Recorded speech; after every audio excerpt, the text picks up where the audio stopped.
What's up everyone, and welcome back to another adventure. Today we are at Starved Rock State Park here in northern Illinois, and it is just an absolutely beautiful day to be out here. It's a little overcast, there was some rain this morning and overnight, and truthfully this whole week has just been very rainy, which has made for some awesome waterfall shots. The waterfalls here are just going wild, and that's a big reason why I wanted to come out here today. The overcast sky is going to make for some great diffusion in these waterfall shots. And usually on rainy, cloudy days, I come out to shoot waterfalls anyways, because it really is the best time to be shooting these waterfalls and doing long exposures and getting that nice smooth water effect where it looks like milky and kind of dreamlike. And I'll go over how to do all that here in a moment, but this is LaSalle Canyon at Starved Rock, and it is just beautiful. It's flowing incredibly well, and yeah, it's just a beautiful place to be today. I'm gonna go ahead and get started on these shots.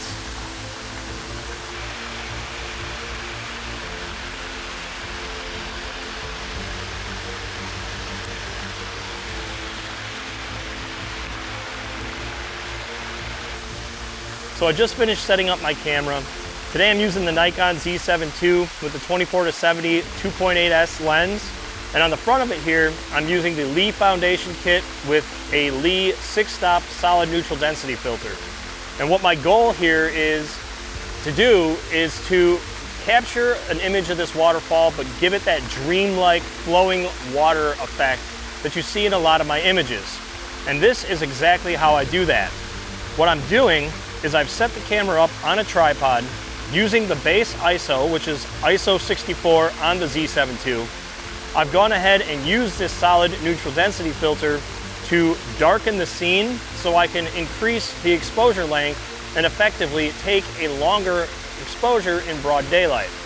Now again, it being all overcast out here today, it's really working in my favor because I don't have to worry about harsh shadows and hot spots in the image from the dappled light coming through the trees, or from the sunlight just shining down on the waterfall in general. So again, like I mentioned earlier, overcast days, cloudy days, rainy days, these are your waterfall days. Get out there, just shoot waterfalls, get into the forest, find those rivers, streams, those water features. It is absolutely perfect conditions for that type of photography. But what I've done is set everything up here. I've taken my first test shot already. I'm shooting 15 seconds at f5.6 at ISO 64, and I'm getting pretty good results. I'm really happy with what's coming back. And the one thing that I'm paying attention to the most is the histogram. And the reason being is because when you're shooting a waterfall, it's very easy to properly expose the surrounding area, but it's also very easy to blow the highlights on the waterfall, because that flowing water isn't going to have any detail in it anymore. It's just going to go back to being basically pure white. So you have to be very careful in the highlights and the features of the water to make sure that you're keeping it a gray almost and not blowing it out and just losing all the detail and having bright white spots in your waterfalls when you're doing long exposure images. And when I've checked the histogram here on this image, it looks like I'm doing all right. I don't see any peaking on the right side of the histogram. I don't see that I'm clipping anywhere.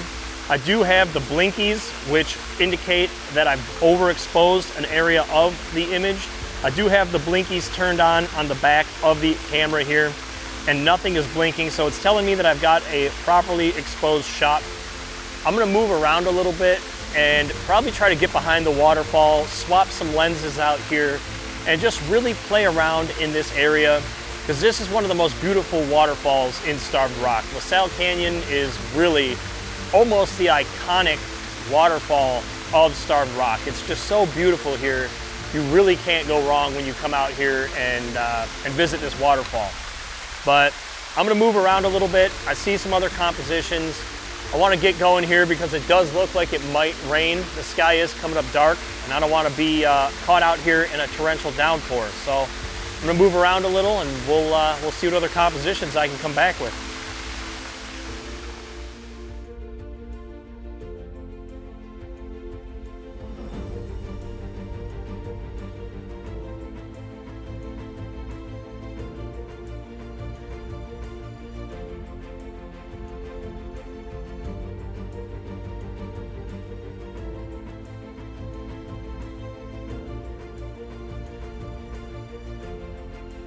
So guys, as I was moving around, I actually found another composition here.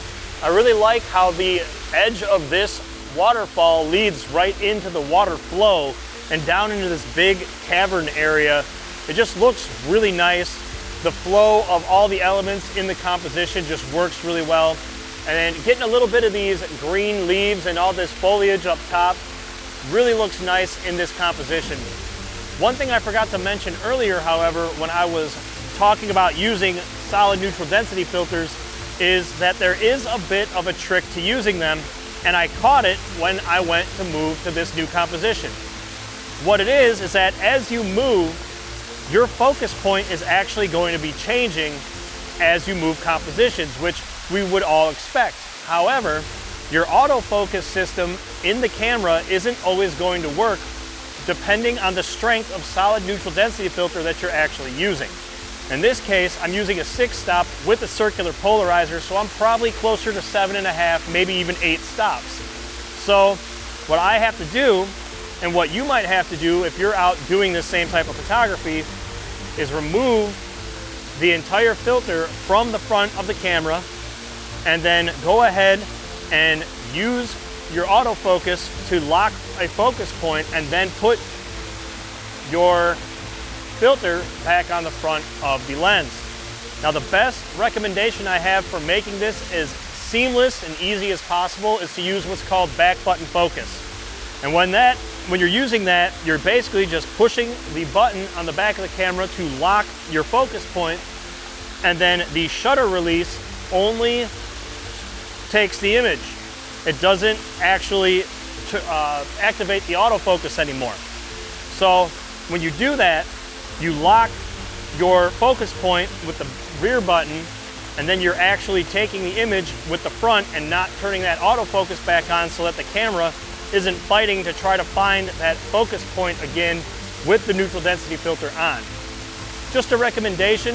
Some people I have seen will go ahead and just pop the camera, or pop the lens into manual focus, and then take the image and then put it back into autofocus and just switch back and forth. If you want to do it that way, you can do it that way as well. Whichever way is most comfortable for you. But it is something to keep in mind while you're using solid neutral density filters and doing long exposure images with them.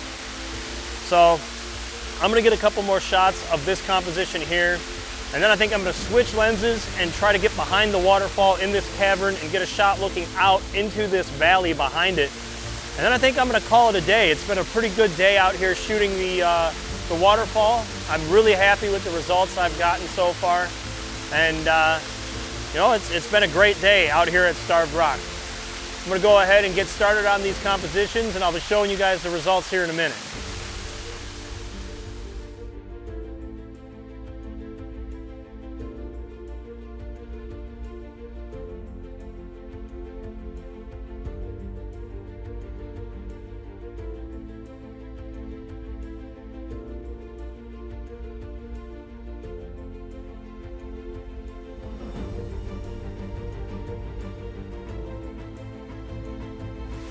All right guys, so I'm all set up and ready to go behind the waterfall here and get my final shots for the day. I did end up changing the lens. I'm using the Nikon 14 to 24 2.8S now, and I also changed my filter kit. The two filter kits that I use mainly out in the field are the Lee filter kit and the Case Wolverine filter kit. I really enjoy using both of them, but if you haven't heard of the Wolverine kit, it's an awesome kit. It's all magnetic.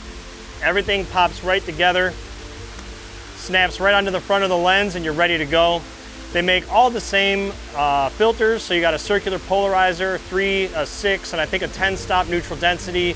There's a whole bunch of different options with it, but it's a great option for the Nikon 14 to 24 millimeter.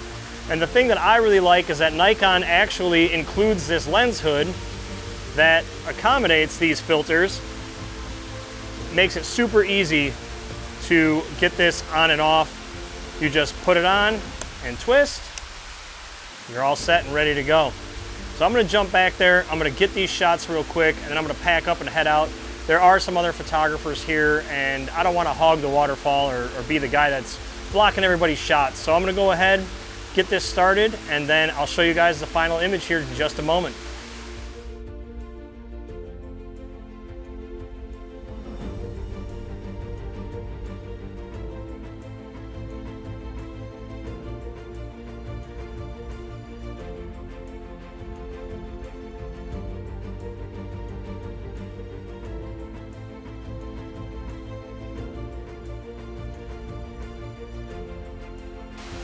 All right, everyone. Well, that's a wrap for today's adventure. Thank you very much for watching.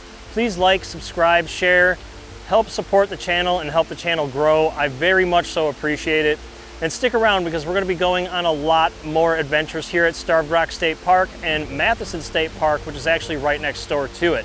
I plan to spend a lot of time this year sharing my favorite hikes with you guys here at these two parks and a few other places here in the Great Lakes region. So stick around, hang out. It's going to be a good time. And again, thank you very much for watching. I appreciate it. I'll see you guys on the next one. Take care, everybody.